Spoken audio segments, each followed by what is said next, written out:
가을이 되고 추수의 계절이 되고 추수감사절 시즌이 되면 우리가 생각하는 것은 저는 열매들이라고 생각합니다. 과실들일 겁니다.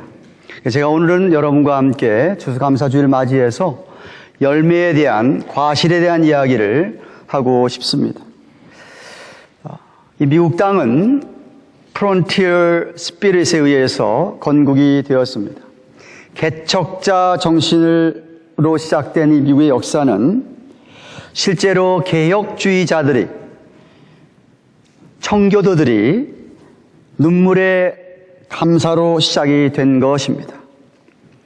항해술이 아주 취약했던 1620년에 영국의 피해 여왕이었던 메리 여왕의 핍박을 피해서 영국에서 화란 네덜란드로 건너갔던 퓨리탄들, 청교도들이 성경적인 신앙의 자유를 찾아서 메이플라워라고 하는 180도밖에 안 되는 작은 배를 타고 대서양을 건너서 이 신대륙인 미국 땅에 건너와서 이민을 했는데 바로 매사추세츠주의 플리머스라는 곳에 도착해서 거기서 정착했습니다. 처음에 출발은 146명이 출발을 했지만 긴 여행 중에 폭풍의 위험과 극심한 기아에 시달리면서 또한 질병에 시달리면서 많은 사람이 도중에 죽었는데 44명이 도중에서 죽고 말았습니다. 그래서 1620년 성탄절 다음 날인 12월 26일에 117간의 험난한 항해 끝에 플리머스에 도착했을 때는 오늘날도 보스턴 지역 매사추세츠가 아주 겨울에 춥듯이 혹독한 겨울에 그들은 플리머스에 도착을 했습니다. 그리고 겨울을 나는 동안에 1월달, 2월달까지 겨울을 나는 동안에 너무 춥고 또 먹을 것을 구하지 못해서 굶주림의 기근과 또 환경의 변화에 따른 풍토병, 또한 원주민 인디안들이 공격을 하여서 습격을 당하고 혹은 야생동물들의 공격도 받으면서 수많은 재난들로 말미암아 이듬해인 1621년에 봄을 맞아놓고서는 참 씨앗을 뿌리고 농사를 시작하고 약 50여 명만 남아서 드디어 삶을 진짜로 시작을 했던 것이었습니다. 그래서 그해 1621년 그해 열심히 농사를 지어서 이 가을에 처음 얻은 수확, 과실과 곡물과 열매들을 놓고 그들은 정말 감격했습니다. 그래서 처음에 그들이 거기 도착했을 때에 어떤 인디안들은 공격했지만 또 어떤 인디안들은 친절하게 베풀어준 인디안들이 있어서 추수한 곡식과 과일들을 놓고 자기들을 잘 맞이해준 인디안들을 초청하여서 축제를 벌이고 하나님께 진심 어린 감사의 열매를 드리며 예배를 드렸습니다. 감자, 옥수수, 호박으로 만든 팬케이크를 굽고 그리고 칠면조 고기를 요리에 함께 나누며 서로 먹으며 감사하며 서로에 감사하여 지냈던 것이 바로 땡스기빙 데이, 추수감사절의 유래입니다.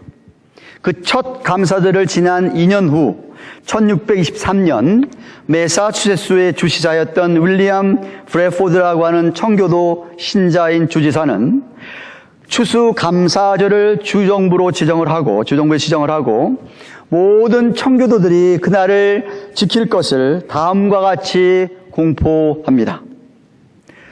위대하신 하나님께서 금년에 풍부한 수확을 주셨습니다. 인디안들의 도움을 받아 옥수수, 밀, 콩, 호박과 여러 채소를 심게 주셨고 자라나게 하셨습니다. 숲에서는 사냥을 하고 바다에서는 생선과 조개들을 넉넉히 거둘 수 있게 축복하셨습니다. 또한 야만인의 습격에서 보호하여 주시고 여러 질병에서 지켜주셨습니다. 아니 무엇보다도 우리는 양심에 따라 자유롭게 하나님께 예배할 수 있게 되었습니다. 나는 모든 순례자들에게, 필그림들에게 선포합니다. 주 1623년 11월 29일 목요일 오전 9시부터 12시까지 3시간 어른들과 아이들이 다 함께 모여서 목사님의 말씀을 듣고 이 모든 축복을 주신 전능하신 하나님께 감사의 예배를 드릴 것을 선포합니다. 라고 이 주지사가 이야기를 하고, 그렇게 해서 추수감사절 시작이 됐고, 이것이 미국 전 지역으로 확대되었던 것입니다. 그러다가 약 100년, 한 160년 가까이 지난 다음 1789년 미국이 정말로 나라 모습을 갖추게 되어서 초대 대통령이었던 조지 워싱턴 대통령이 11월 26일을 추수감사절로 선포하고 온 나라 국민이 이날을 지키도록 하였습니다. 하지만 3대 대통령이었던 토마스 제퍼슨은 추수감사절은 미국이 영국의 식민 지배를 받았던 시간에 그 아래에 있던 기간에 있었던 관습이다라는 것을 주장을 하고 중지를 시켰다가 후에 제16대 대통령인 여러분이 너무나도 잘 아는 에이브러햄 링컨 대통령이 1861년에 다시 11월 마지막 목요일을 추수감사절로 국가적인 공휴일로 제정하여서 다음과 같이 선포했습니다. 나는 우리의 경건한 조상, 청교도들이, 퓨리탄들이 미국 땅에 감사의 씨로 뿌린 신앙의 유산을 우리 후손들이 잘 계승하도록 이날을 국가 축제일로 선포합니다. 라고 링컨 대통령은 이야기를 했습니다. 그 이후로부터 미국의 역대 대통령들은 추수감사절이 되면 감사의 메시지를 온 나라 국민에게 발표하는 것이 전통이 되었습니다. 인상 깊은 것은 미국이 경제적으로 아주 어려웠던 시간, 1900년대 초 1차 세계대전이 발발하기 시작하면서 막 그때 티오도어 루즈벨트 대통령은 이렇게 이야기했습니다. 추수감사절을 맞이해서 우리보다 훨씬 험하고 고생스러운 시대에 초라한 경제력을 가졌던 우리 조상들에 비하면 지금 우리는 훨씬 편하고 풍요로운 시대를 살고 있습니다. 그리고 오늘날 미국의 위기는 좋은 것을 주신 하나님께 감사하지 않은 데 있습니다. 라고 했다고 합니다. 한편 32대 대통령 프랭클린 루즈벨트는 추수감사절 메시지를 이렇게 합니다. 이 가을의 하루를 추수감사절로 정하여 생명을 주신 하나님 아버지의 축복을 감사하는 것은 우리 미국인의 지혜와 경건이 드러난 전통이 아닐 수 없습니다. 라고 했다고 합니다. 청교도들이, 퓨리탄들이 처음 감사의 열매로 예배를 드렸던 것은 아주 풍요롭고 농사가 잘 돼서 정말 풍성한 수확을 거두게 됐고, 그리고 행복한 환경에서 감사한 것이 결코 아니었습니다. 옥수수와 감자 몇 개로 하루하루를 연명해 살던 청교도들이 하나님께 감사했던 것입니다. 아무리 열악한 환경 속에서도 그들은 하나님께 넘치는 감사를 드렸던 것입니다. 사랑하는 가든교회 교우 여러분, 우리는 또다시 벌써 추수감사주일을 맞이하였습니다. 이제 2018년도도 한 달 약 한 주일 남았습니다. 운전하시면서 보았겠지요? 또 여러분 집 앞에도 그렇겠지요? 진한 갈색, 진한 노란색, 진한 빨간색들의 낙엽이 거의 다 떨어져 수북이 쌓이고 정말 쌀쌀한 바람이 우리의 옷깃을 스치는 때입니다. 오늘 본문을 보시면 24절에 그러므로 모든 육체는 풀과 같고 그 모든 영광이 풀의 꽃과 같으니 풀은 마르고 꽃은 떨어지되 라고 하였듯이 꽃이 떨어지고 가지의 잎들도 떨어지기 때문에 낙엽이라고 부르는 것 아니겠습니까? 그런데 성경은 모든 인간의 육체, 인생의 영광을 풀의 꽃과 같다라고 합니다. 오늘 여기 본문은 하나님께서 이사야 선지자에게 이스라엘 백성들이 넌 이렇게 외치라 라고 하신 말씀을 사도 베드로가 인용한 것인데, 이사야서 40장 6절 7절을 보시면 내가 무엇이라 외치리이까? 이사야가 하는 말입니다. 하나님 말씀을 주셨습니다. 가로되 모든 육체는 풀이요 그 모든 아름다움은 들의 꽃 같으니 풀은 마르고 꽃은 시듬은 여호와의 기운이 그 위에 불미라. 이 백성은 실로 풀이로다 라고 한 말씀이었습니다. 사실 꽃은 창조주 하나님의 멋진 창조의 작품이 아닙니까? 그렇다면 인생이란 꽃도 하나님 창조의 하나의 걸작품이라고 말할 수 있습니다. 물론 꽃에는 다양한 종류의 꽃이 있습니다.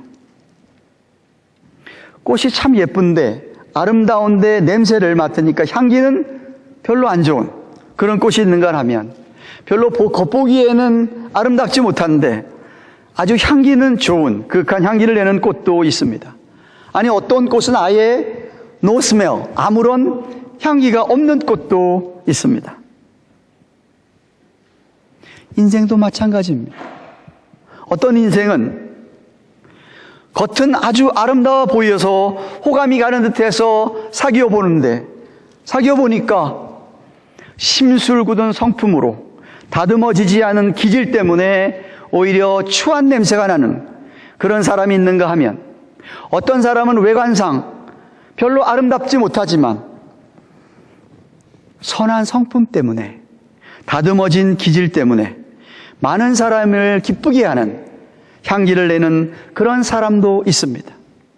아니, 어떤 사람은 아예 아무런 향기도 내지 않는 사람도 있습니다. 여러분은 어떤 사람입니까?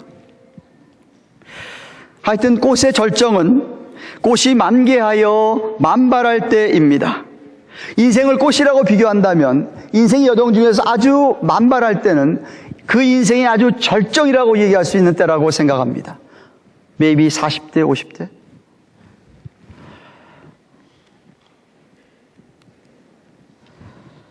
그럼에도 불구하고 그 아름다운 꽃들의 수명은 짧기가 그지없습니다.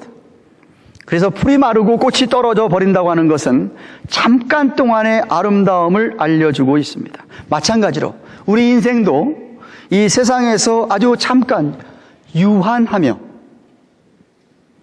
시편 90편 4절과 야고보서 4장 14절에 있는 것처럼 한밤의 한 경점에 지나지 않는 새벽의 안개와 같은 우리의 짧은 인생을 성경은 말하고 있습니다.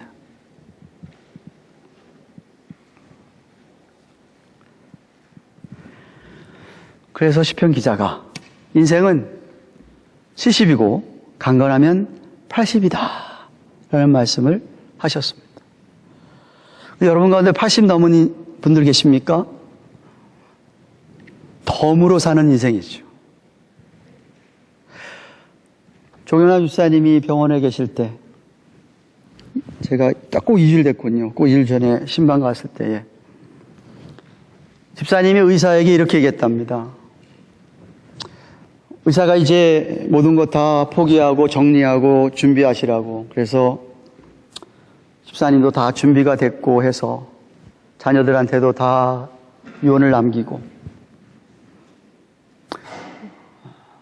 하나님 만날 준비가 다 되어 있는데,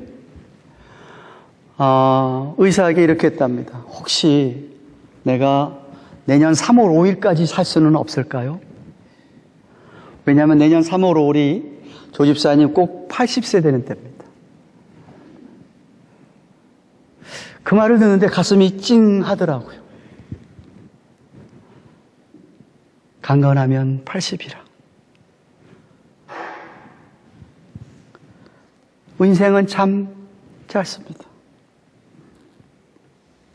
참 그럼에도 불구하고 꽃이 사람의 마음을 아주 아름답게 하듯이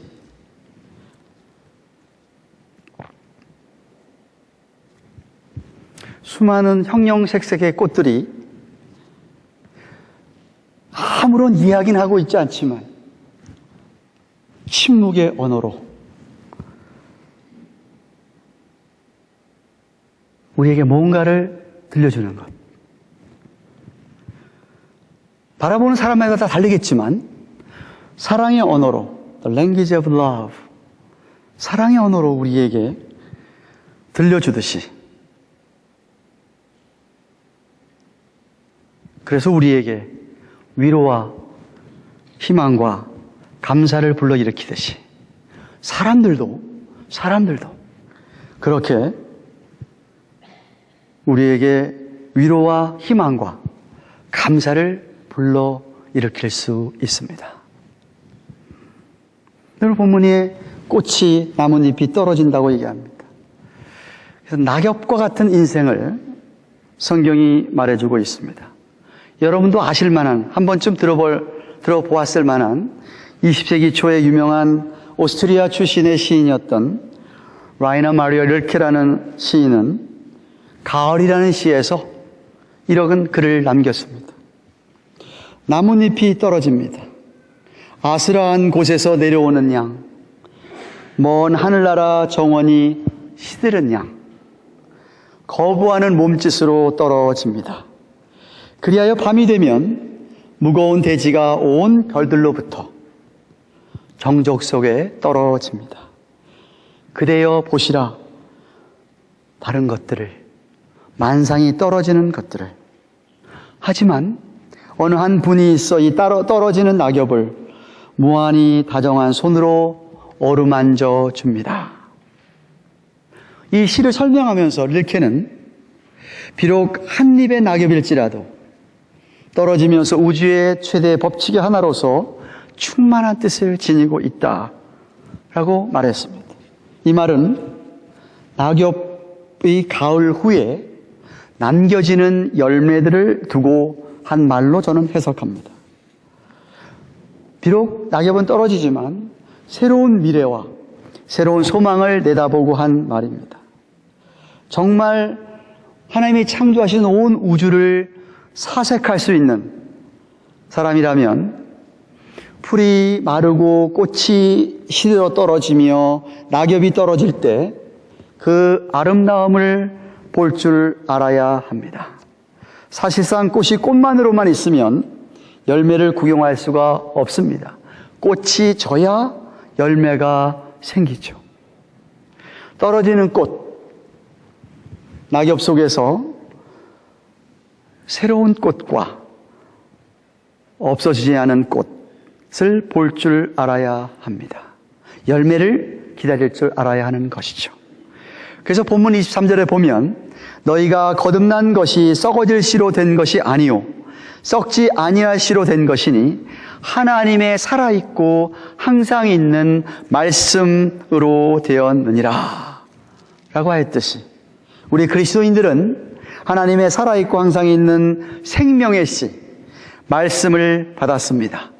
그 씨가 우리 속에 떨어져서 중생함을 입어 하나님의 자녀로 태어났다고 한다면 그 씨는 우리 안에서 터져서 자라고 싹이 피고 그리고 꽃을 피워서 결국 열매를 내는 것은 저와 여러분들이 회개와 믿음 생활을 하면서 계속해서 거룩해져 가는 성화의 과정 속에 주위에 우리의 빛과 향기를 나타내는 것이고 꽃이 떨어져서 열매를 낸다고 하는 것은 여러분의 행동이 하나님께 영광이 되는 행동을 말합니다. 주께서 그것을 영화롭게 하는 때와 연결된 것이 아닐까 생각합니다. 그런 의미에서 마지막 25절에 오직 주의 말씀은 세세토록 있도다 라고 하였다고 생각이 됩니다. 땅에 떨어져 사라져 버린 것 같은 씨가 열매 속에 가득 차 있기 때문에 씨가 열매 속에 가득 차 있기 때문에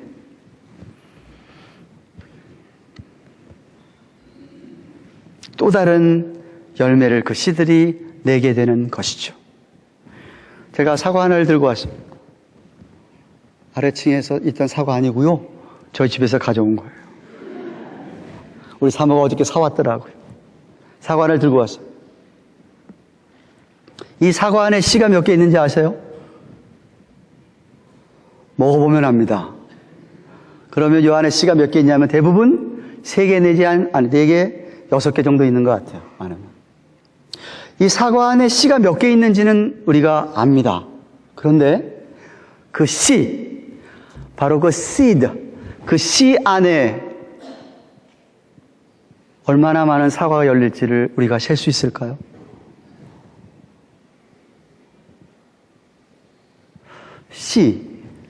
씨가 생명이 있기 때문에 좋은 토양에 좋은 수분을 거치면 엄청나게 많은 사과를 열리게 합니다. 미국의 제2차 영적 대각성 운동이 있었던 1700년대 말, 1800년대 초였습니다.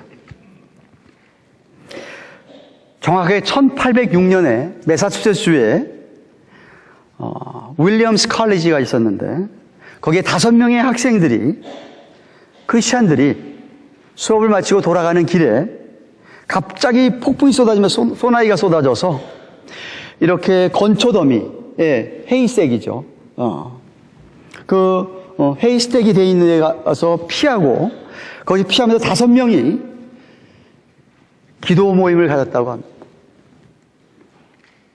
서로에게 도전하면서 We can do this if we will.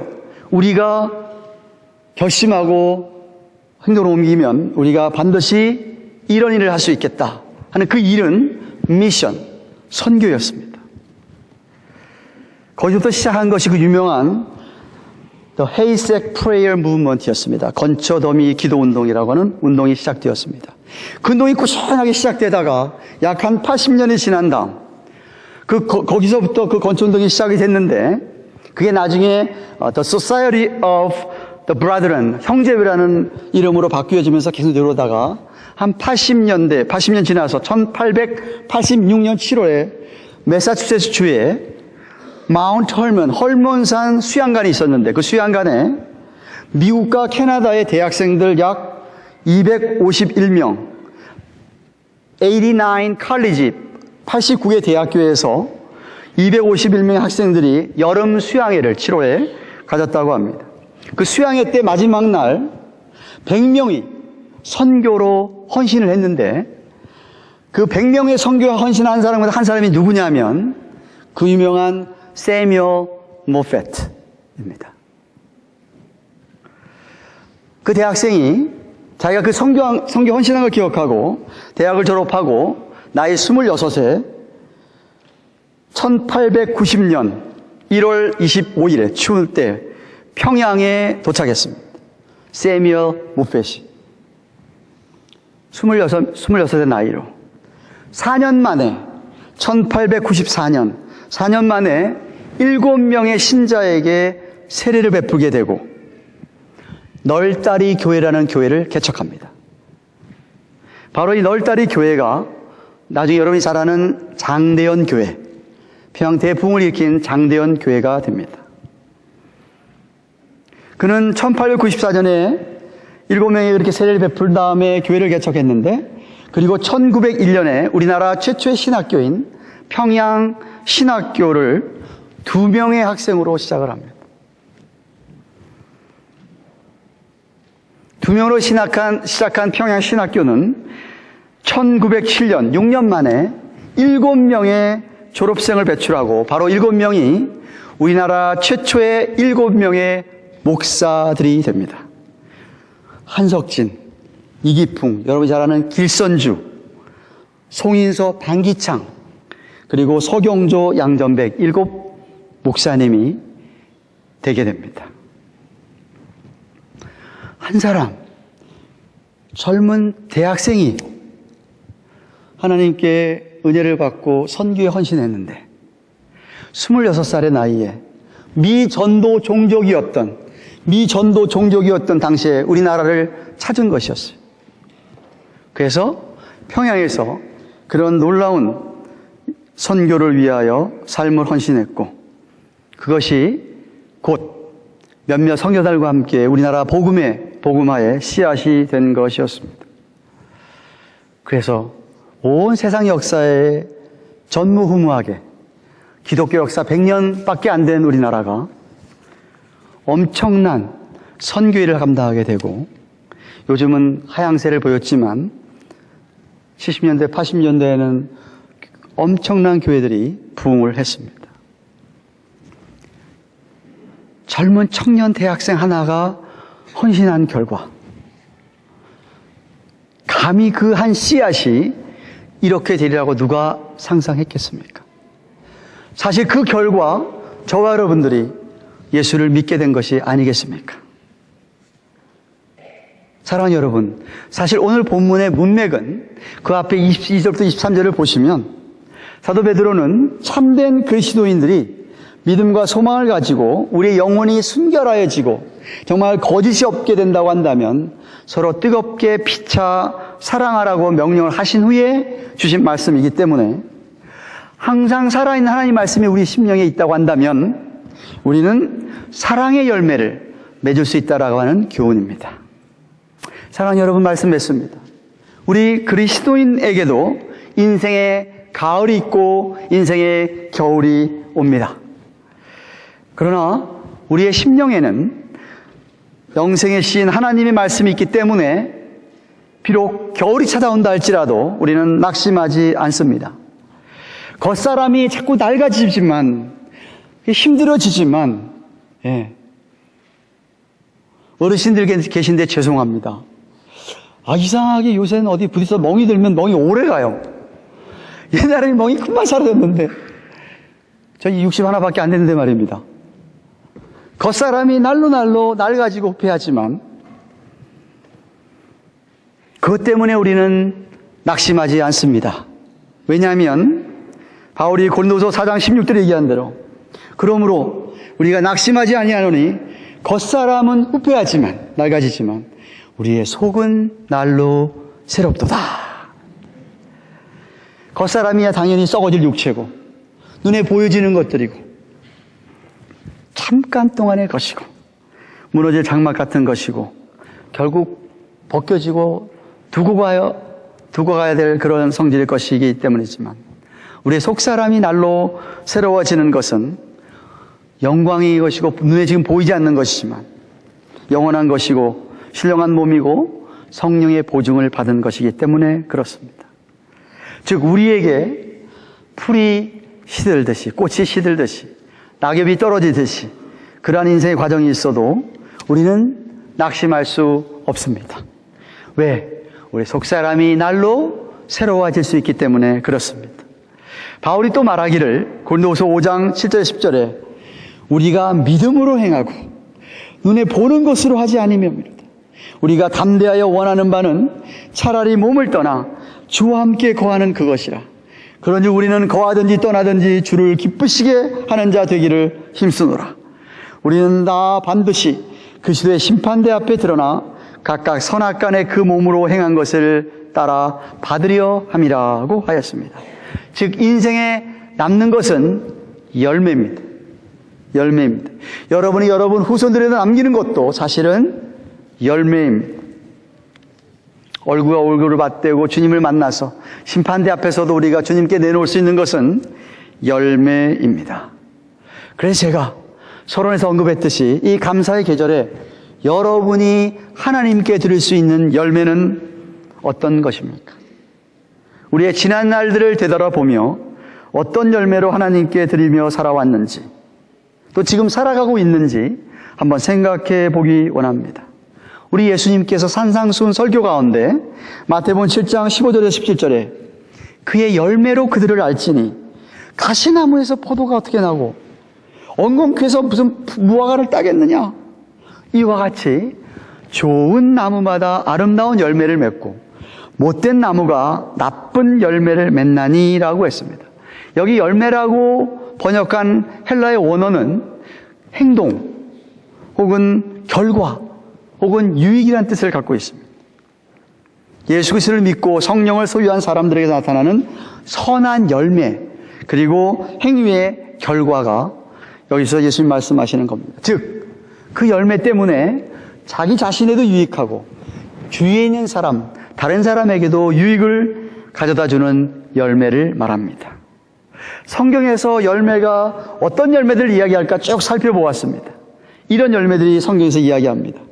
마태복음 3장 8절에서는 회개의 열매, 로마서 1장 13절과 10장 15절에서는 전도의 열매, 갈라디아서 5장 22절 23절에서는 성령의 열매, 그리고 에베소서 5장 9절에서는 빛의 열매, 빌립보서 1장 11절에서는 의의 열매, 빌립보서 4장 16절 17절에서는 봉사의 열매, 히브리서 12장 11절에서는 평강의 열매, 그리고 히브리서 13장 15절에서는 감사와 찬미의 열매, 이런 열매들을 성경이 열거하고 있습니다.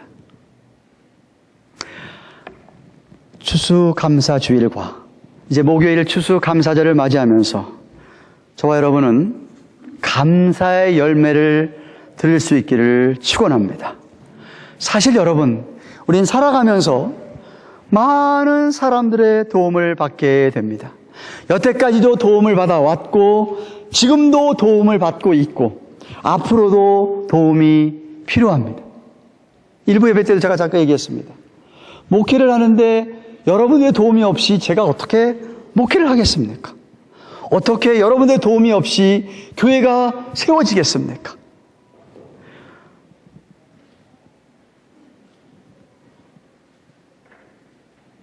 우리 모두는 다 사실 주위에 있는 많은 사람들의 도움을 입고 하나님께서 그 사람들을 통해서 우리를 도우시고 우리에게 은혜를 베풀어 주시는 줄로 믿습니다. 그렇기 때문에 우리는 가만히 주위를 둘러보면서 정말 우리를 도와주는 그런 분들에게 감사할 게 얼마나 많은지 새삼 깨닫게 되는 것이죠. 그래서 제가 여러분에게 정말 감사드립니다. 여러분의 도움이 없이 교회가 어떻게 서겠고 여러분의 도움이 없이 어떻게 제가 이날까지 목회를 하겠습니까? 물론 궁극적으로 제일 먼저 우리의 감사 열매를 받으셔야 할 분은 하나님이시죠. 하나님이십니다. 그리고 여러분, 저와 우리를 이 세상에 이렇게 있게 존재하게 해주신 부모님으로부터 시작해가지고 내가 이 자리에 여러분 이 자리에 올 때까지 여러분 알게 모르게 도와주시고 이끌어주신 분들을 생각하면서 우리는 감사할 분들이 많다고 여겨집니다. 우리 영적인 부모들과 스승, 형제자매들을 비롯해서 남편과 아내 심지어 자녀들에게도 감사를 해야 하지 않을까 생각합니다. 직장 동료도 마찬가지고 여러분의 상사도 마찬가지고요. 아래 직원들도 마찬가지고 함께 주를 섬기는 형제자매들 모두에게 우리는 감사드려야 된다고 생각합니다. 이번 추수감사절을 맞이하면서 우리 옛 청교도 처음에 그 퓨리탄들처럼 뭐가 풍성하고 뭐가 다 좋아서가 아니라 참 열악하고 별로 많이 가진 것도 없지만 하나님의 은혜를 기억하고 감사하며 또한 우리가 진정으로 감사할 대상들을 찾아 감사할 수 있는 여러분 되시기를 주님의 이름으로 축원합니다. 영적인 열매만, 선한 열매, 사랑의 열매만, 감사와 찬양의 열매만 남는 겁니다. 기도하십시다.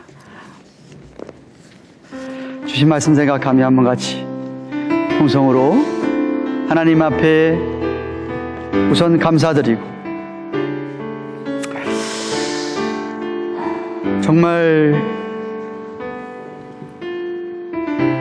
풀도 시들고 꽃도 시들어 나뭇잎도 낙엽에 떨어지고 내가 인생의 가을과 앞으로 겨울도 맞이할 텐데 하나님께서 정말 우리의 속사람을 날로 새롭게 하시며 열매들을 많이 맺어서 하나님께 열매를 돌려드리는 우리의 삶이 되기를 원합니다 하고 한번 같이 통성으로 기도하겠습니다.